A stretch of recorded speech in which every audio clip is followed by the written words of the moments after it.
Good morning. It's Tuesday, September 17th. I'm gonna pause here and there during the video today because there's a lot of cool nature noises around me, just in case you want to hear them too. Thank you to everyone who watched my long video from yesterday. This one will not be as long. I'm going to do a little bit of reading, 2 readings today, and I'll split them up into 2 videos. One is going to be from the 4 Agreements. I love this book. It was introduced to me many years ago, maybe 15 years ago, and there's so much good stuff in here. The part that I want to read for you today is from the 2nd agreement, which is don't take anything personally. It's very powerful. Wonderful, wonderful concept. It's taken me a lot of years to kind of figure out how to use it, and I'm not perfect at using it, but I'm getting better at it, and it's a really amazing concept and topic that I can talk to my kids about too, which is pretty cool. They're 7, 9, and 11. So even at their ages, they can start learning about why we shouldn't take things personally. So let me find my spot here. I'm going to start on page 48.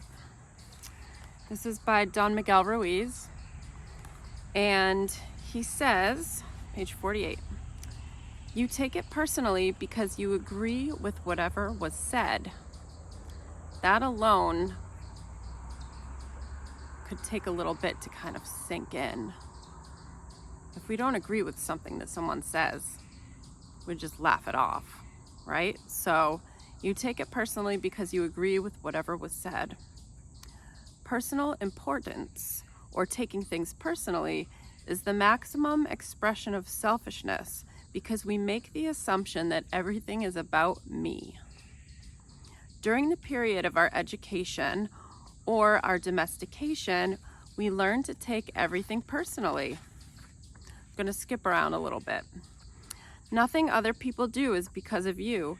It is because of themselves. All people live in their own dream, in their own mind. They are in a completely different world from the one we live in. When we take something personally, we make the assumption that they know what is in our world, and we try to impose our world on their world. Even when a situation seems so personal, even if others insult you directly, it has nothing to do with you. What they say, what they do, and the opinions they give are according to the agreements they have in their own minds. Their point of view comes from all the programming they received during domestication. I love that he calls it domestication. It seems like kind of not primitive, but a word that we use more for animals. But it's true of humans too.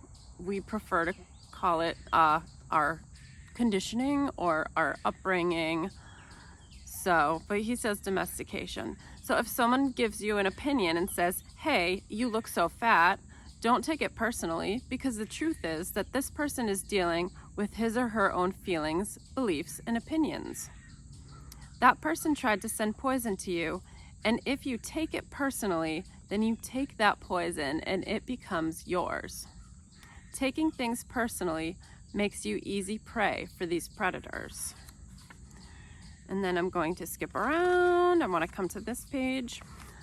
Now he tells us, I'm on page 58, so I did skip quite a bit. He goes into a lot of psychology behind why we take things personally and why people hurt each other. And then around page 58, he's telling you the magic that this agreement can do for you. So when you make it a strong habit not to take anything personally, you avoid many upsets in your life. Your anger, jealousy, and envy will disappear, and even your sadness will simply disappear if you didn't take anything personally. If you can make this second if you can make the second agreement a habit, you will find that nothing can put you back into hell.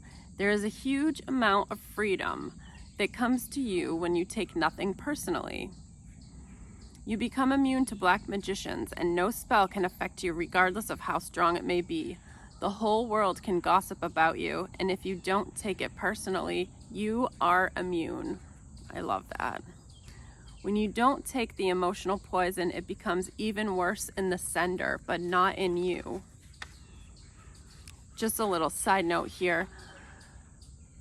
I believe this quote comes from Marcus Aurelius, but a lot of times my kids will come home with something that happened at school, or maybe like a borderline bullying type situation. And I've taught them, they know, because we do the Q&A at home now, but I'll say, "What's the best revenge?" And they'll answer me back now, because I've said it multiple times to them. They'll say, "To not be like them." And it's the same concept as like, you know, we're not feeding into the drama, we're not taking it personally. So the best revenge is to not be like them. Don't take the poison, because ultimately it's going to hurt you and they're going to send more of it if we feed into that. So don't take the bait. Skipping over to page 60. If you keep this agreement, you can travel around the world with your heart completely open and no one can hurt you. I love that. You can say, "I love you," without fear of being ridiculed or rejected. You can ask for what you need. You can say yes, or you can say no, whatever you choose, without guilt or self-judgment. You can choose to follow your heart always. He says, then you can be in the middle of hell and still experience inner peace and happiness. You can stay in your state of bliss and hell will not affect you at all. So that's it for today. Just want to read that to you. This has helped me out immensely in my journey, my ongoing journey, and I wanted to share that with you. This book is amazing. The whole entire book is so good, and it's pretty easy to read. It's about 130 pages, and yeah, I highly recommend it. I'll put the details in the comments.